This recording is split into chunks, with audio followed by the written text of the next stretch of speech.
নবনীরদনিন্দিত কান্তিধারম রসসাগর নাগর भूपवरं। कृष्णा दंडवत प्रणाम। हम लोग श्रीमद् भागवतम के छठे स्कंद में हैं।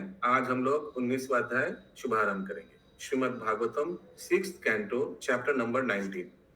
यस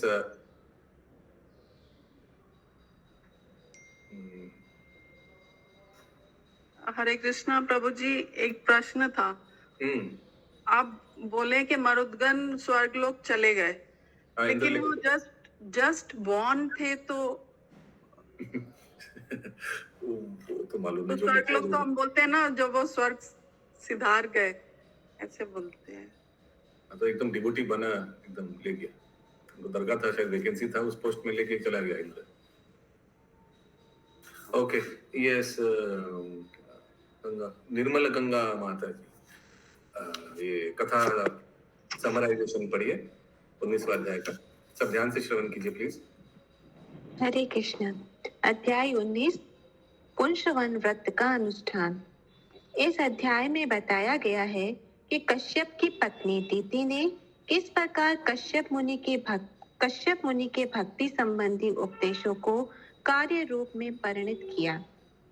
अग्रहायण नवंबर दिसंबर मास के शुक्ल पक्ष की प्रतिपदा को प्रत्येक स्त्री को चाहिए कि वह दीति के चरण चिन्हों का अनुसरण करती हुई और अपने पति के उपदेशों का पालन करती हुई इस पुंसवन व्रत को प्रारंभ करे।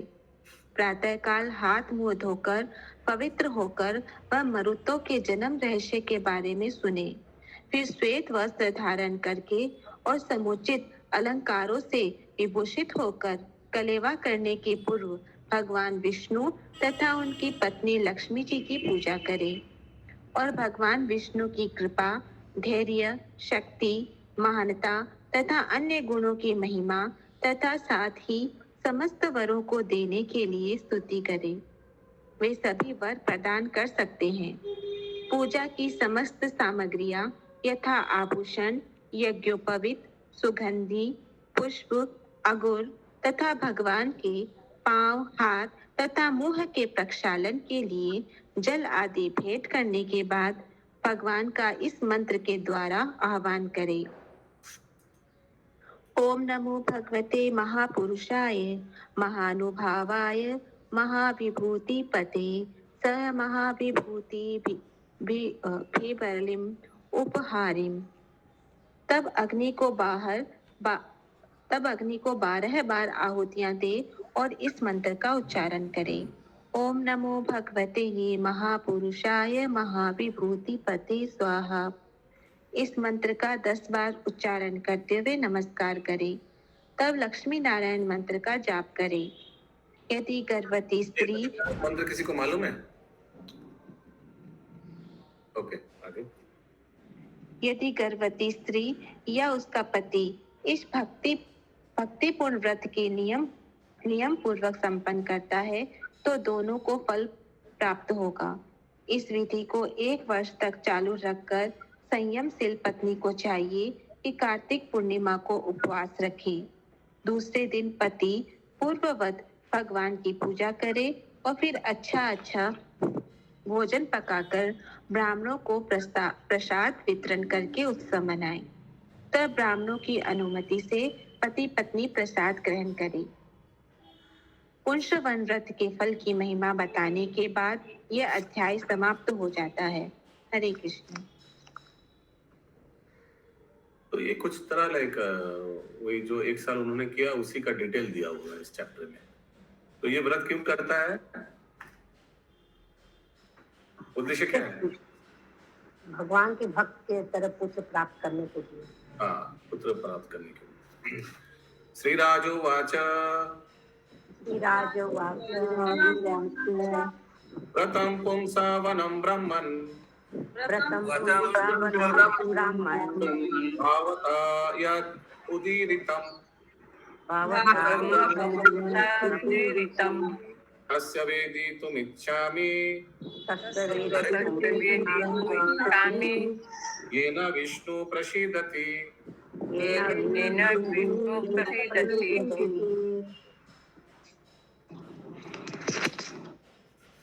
महाराज परीक्षित ने कहा, हे प्रभु, आप पुंसवन व्रत के संबंध में पहले ही बता चुके हैं। अब मैं इसके विषय में विस्तार से सुनना चाहता हूँ, क्योंकि मैं समझता हूँ कि इस व्रत का पालन करके भगवान विष्णु को प्रसन्न किया जा सकता है। हरे कृष्ण। श्री शुक उवाच श्री शुक शुक्ले मार्ग शिरे पक्षे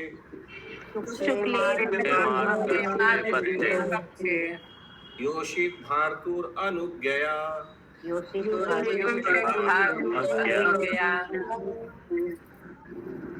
आरभेत व्रतम इदम सर्व कामिकम आदित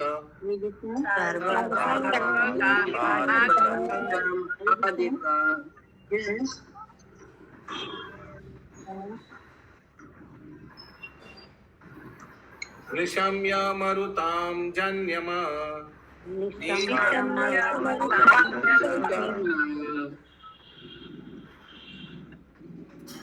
ब्रह्मणाम् अनुमंत्र च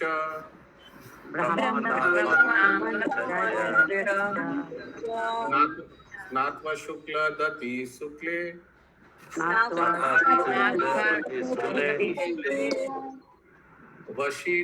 वशितालंकृतं वरे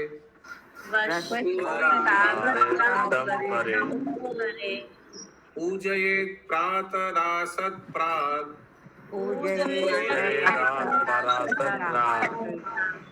भगवन्तं श्रिया सह।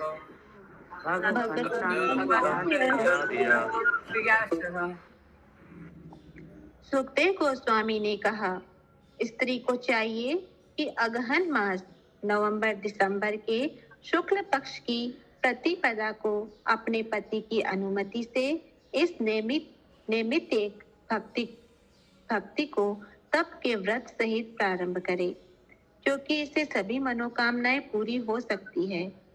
भगवान विष्णु की उपासना करने की तो ये इससे ऐसा नहीं कि पुत्र मिलेगा, इससे सब मनोकामनाएं पूरा होगा।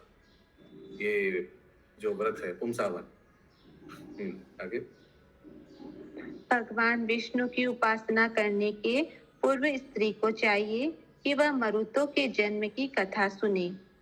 योग्य ब्राह्मणों के निर्देशानुसार वह प्रातः काल अपने दांत साफ करे, नहाए, श्वेत साड़ी पहने और आभूषण धारण करे और फिर कलेवा करने के पूर्व भगवान विष्णु तथा लक्ष्मी की पूजा करे। हरे कृष्ण। कलेवा ना ब्रेकफास्ट। अलम ते निरपेक्षाय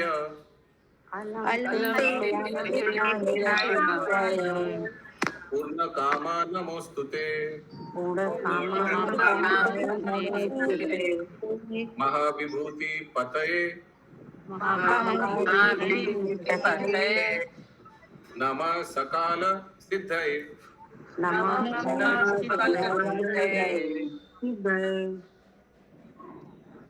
तब वह भगवान की इस प्रकार से प्रार्थना करे, हे भगवान, आप समस्त ऐश्वर्यों से पूर्ण हैं, किंतु मैं ऐश्वर्य की कामना नहीं करती हूँ। मैं आपको सहज भाव से सादर नमस्कार करती हूँ। आप उन संपत्ति की देवी लक्ष्मी देवी के पति और स्वामी हैं, जो समस्त ऐश्वर्यों से युक्त है। आप समस्त योग के स्वामी हैं। मैं आपको केवल नमस्कार करती हूँ। भक्त जानता है कि भगवान की प्रशंसा किस प्रकार की जाए। ओम पूर्णमद पूर्णमिदं पूर्णात् पूर्णमुदच्यते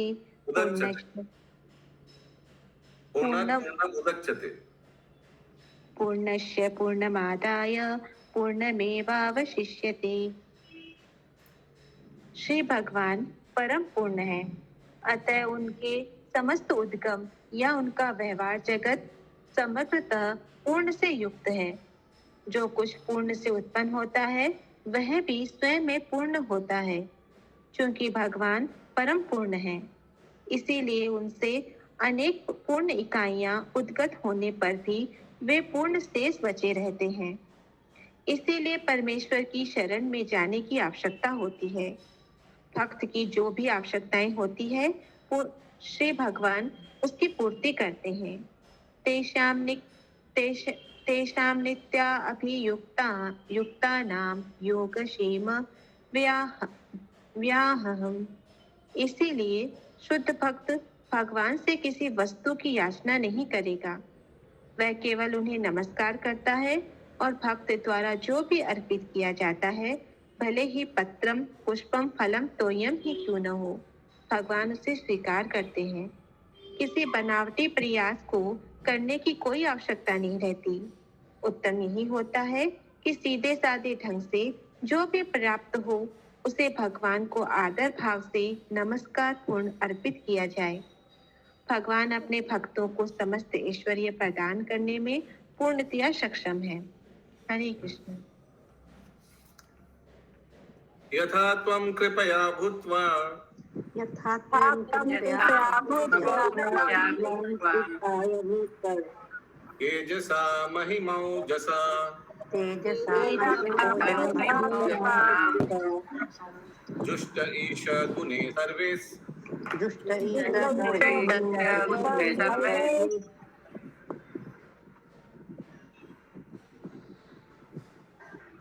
ततो असि भगवान प्रभु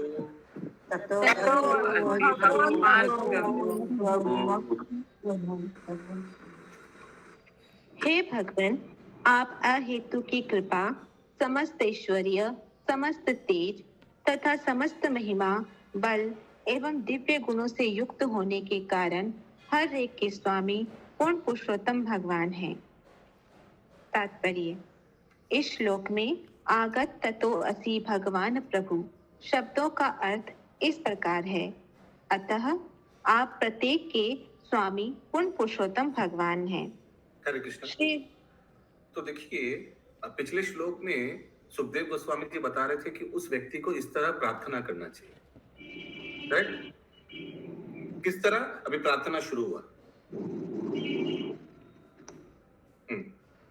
श्री भगवान 6 प्रकार के श्लोक से प्रार्थना शुरू हो गया था, सॉरी। ऐसे प्रार्थना करना चाहिए, मैंने ऐसे उच्चारण प्रार्थना करना चाहिए। 4-5 प्रार्थना है।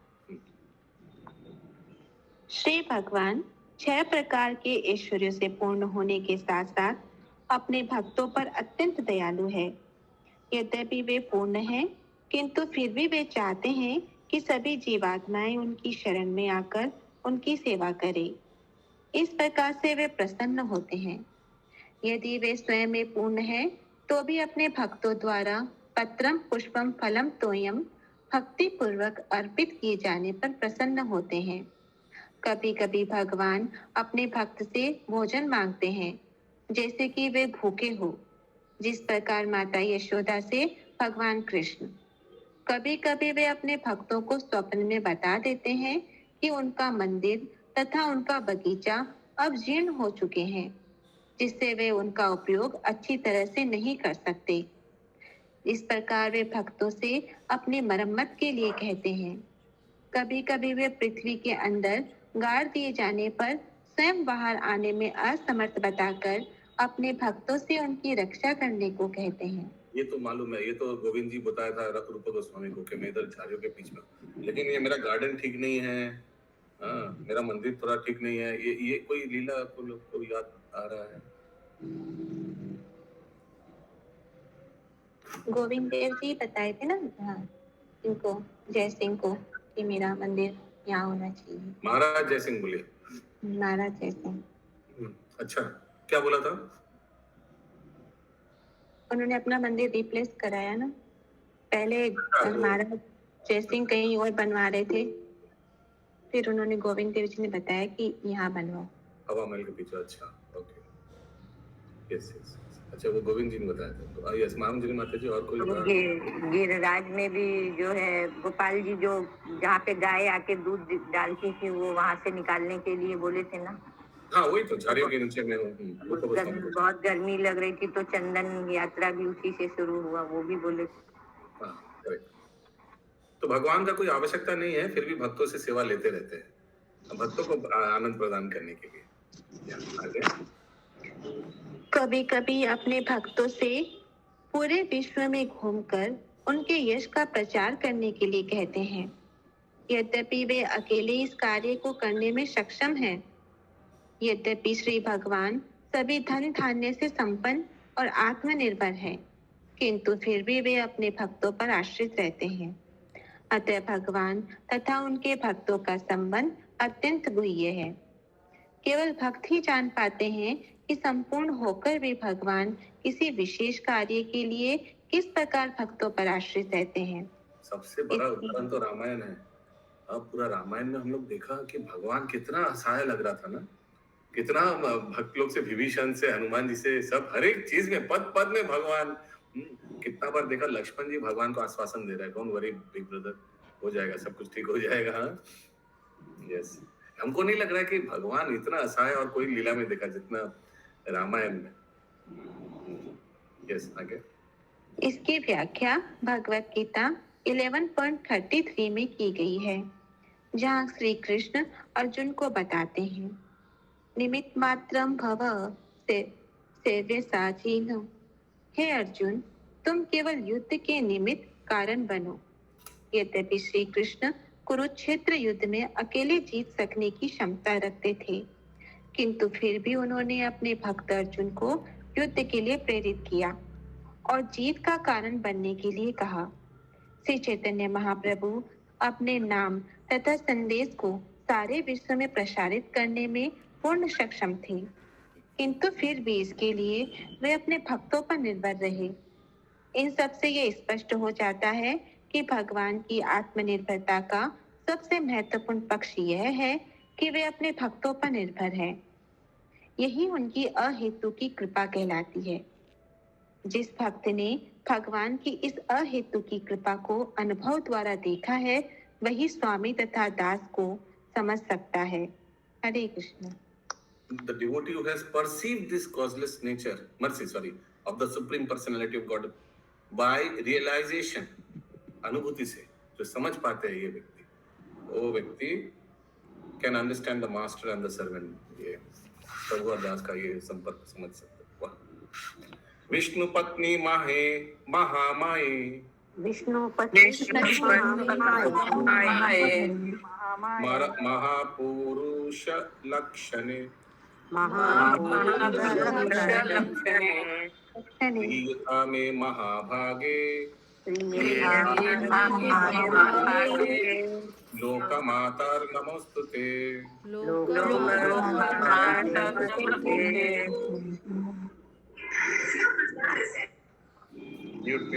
म्यूट बाकी म्यूट। भगवान विष्णु को समुचित नमस्कार करने के बाद भक्तों को चाहिए कि वे धन धान्य की देवी लक्ष्मी माता को सादर नमस्कार करें और इस प्रकार से प्रार्थना करें, हे विष्णु पत्नी, हे भगवान विष्णु की अंतरंगा शक्ति, आप विष्णु के ही समान श्रेष्ठ हैं, क्योंकि आप में भी उनके सारे गुण तथा ऐश्वर्य निहित है। हे धन धान्य की देवी, आप मुझ पर कृपालु हो। हे जगन माता, मैं आपको सादर नमस्कार करता हूँ। तात्पर्य: भगवान नाना शक्तियों से पूर्ण है। पराशय शक्ति विविधे श्रूयते। ऐसे श्लोक वाले जगह पराशय शक्ति विविधे श्रूयते। चूंकि माता लक्ष्मी भगवान की बहुमूल्य शक्ति है, इसीलिए उन्हें यहाँ पर महामाये कहकर संबोधित किया गया है। माया शब्द का अर्थ है शक्ति।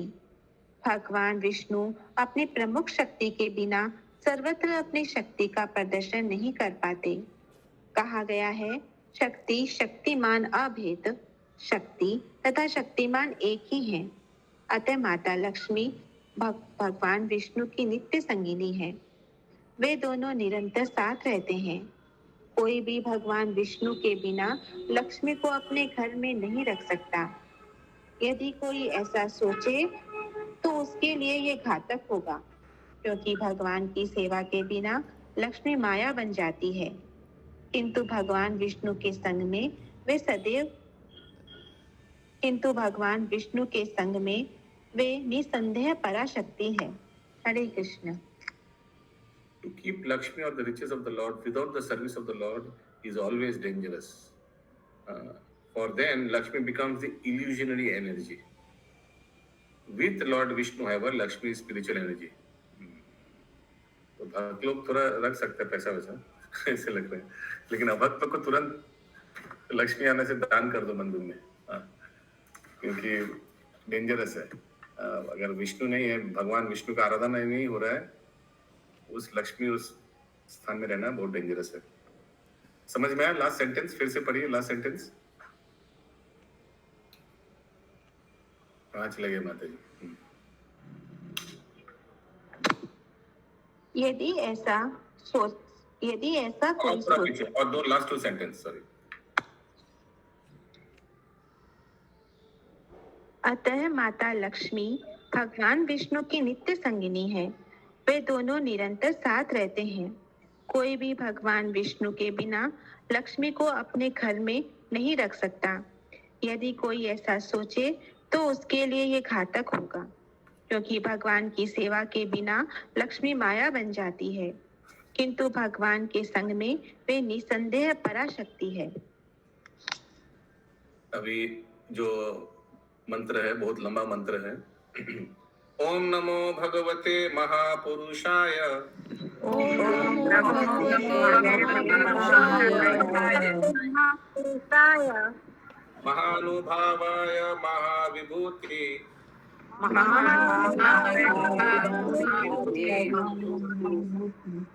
पतये सह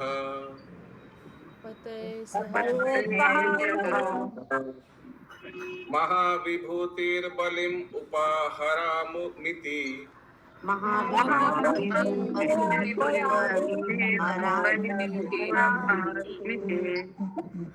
अनेनाहर मंत्रेण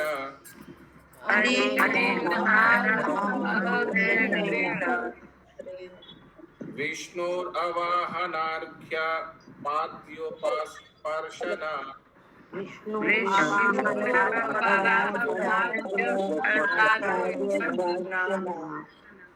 स्नानवास उपपवित विषु विभूषण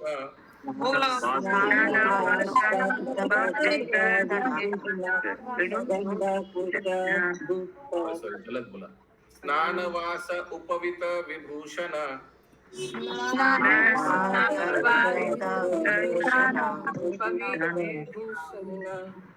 गंध पुष्प धूप विपोपाहारदि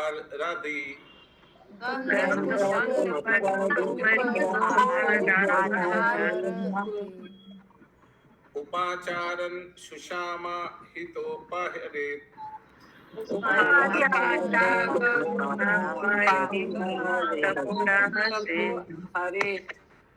लगता है गलत उच्चारण हो जाए, कुछ दूसरा कुछ हो जाए।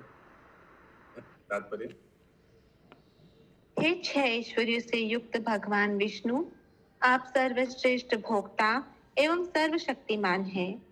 हे माता लक्ष्मी के पति, मैं विश्वक्सेन जैसे पार्षदों की संगति में रहने वाले आपको सादर नमस्कार करता हूँ। मैं आपको समस्त पूजा सामग्री अर्पित करता हूँ। मनुष्य को चाहिए कि प्रतिदिन अत्यंत मनोयोग से भगवान विष्णु की पूजा यथा उनके हाथ, पांव तथा मुंह धोने के लिए और स्नान के लिए जल इत्यादि पूजा सामग्रियों से पूजा करते हुए इस मंत्र का उच्चारण करे। उसे चाहिए कि उन्हें वस्त्र, उपवीत, आभूषण, सुगंधि, पुष्प, अगरु तथा दीपक अर्पित करे। तात्पर्य, यह मंत्र अत्यंत महत्वपूर्ण है। श्री विग्रह की पूजा करने वाले प्रत्येक व्यक्ति को उपयुक्त मंत्र का जप करना चाहिए। हरे कृष्ण। ओम नमो भगवते महापुरुषाय। ओम नमो भगवते महापुरुषाय। हाँ, बस ये मंत्र के बारे में बोल रहा था, ठीक है? पूरा लंबा वाला नहीं, सिर्फ ये मंत्र बहुत इंपॉर्टेंट है। अगला श्लोक 8 नंबर। अविशेषं च जुहुयात्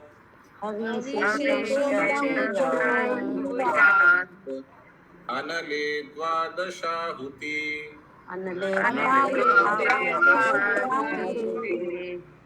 ओम नमो भगवते महापुरुषाय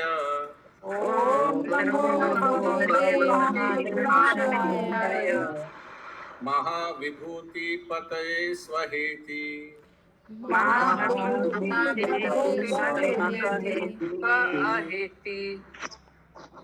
सुखदेव गोस्वामी ने आगे कहा, उपयुक्त समस्त पूजा सामग्री से भगवान की पूजा करने के बाद मनुष्य को चाहिए कि वह ओम नमो भगवते महापुरुषाय महाविभूति पते स्वाहा इस मंत्र का जप करे और पवित्र अग्नि में 12 बार घी की आहुतियां दे।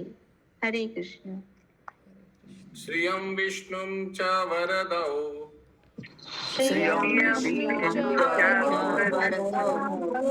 आसीतां प्रभवौ उभौ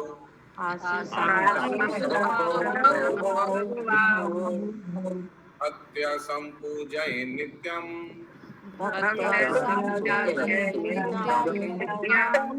यदिच्छेत् सर्वसम्पदा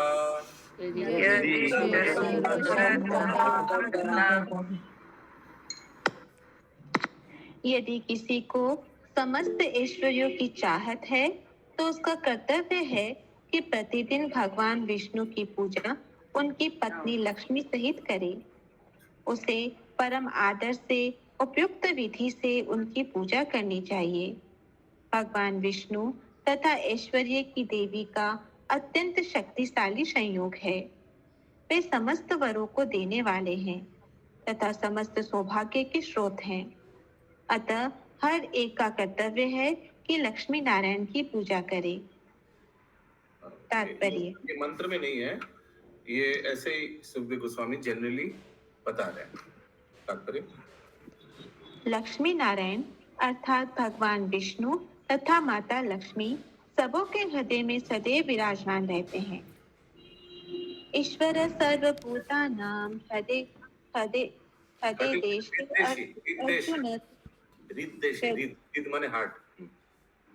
हृदय अर्जुन तिष्ठति। किंतु अभक्त लोग यह नहीं समझते कि भगवान विष्णु अपनी प्रियसी लक्ष्मी के साथ सबों के हृदयों में स्थित है। अतः उन्हें विष्णु का ऐश्वर्य प्राप्त नहीं होता।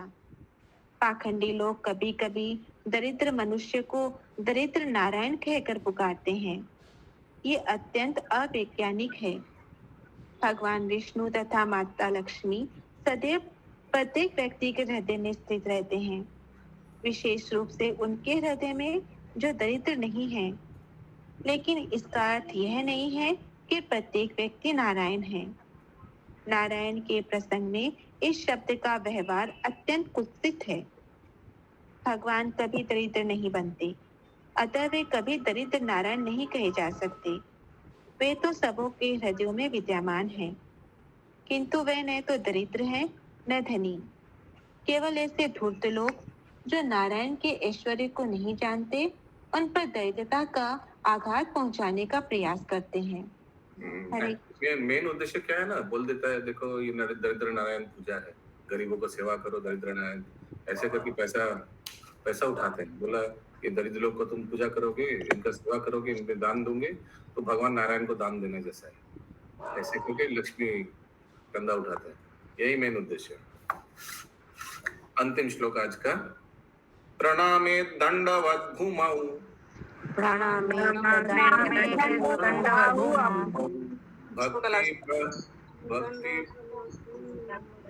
भक्ति प्रवेण चेतसा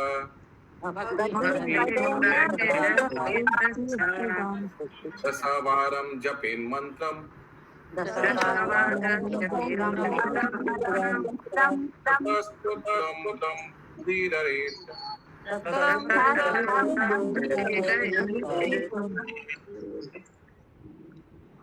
भक्ति के साथ विनीत भाव से भगवान को नमस्कार करना चाहिए। भूमि पर दंड के समान गिरते समय दंडवत करते हुए उपयुक्त मंत्र का 10 बार उच्चारण करना चाहिए। तब उसे निम्नानुसार प्रार्थना करनी चाहिए। हरे कृष्ण। तो उसके बाद फिर से अभी मंत्र आएगा, ये सब करना चाहिए। कल से हम लोग जो देखेंगे, ठीक है? अभी भी खत्म नहीं हुआ, बहुत बड़ा है ये, माने ये पुंसावाम जो पूरा जो ये कार्य है, इट्स अ बिग वन।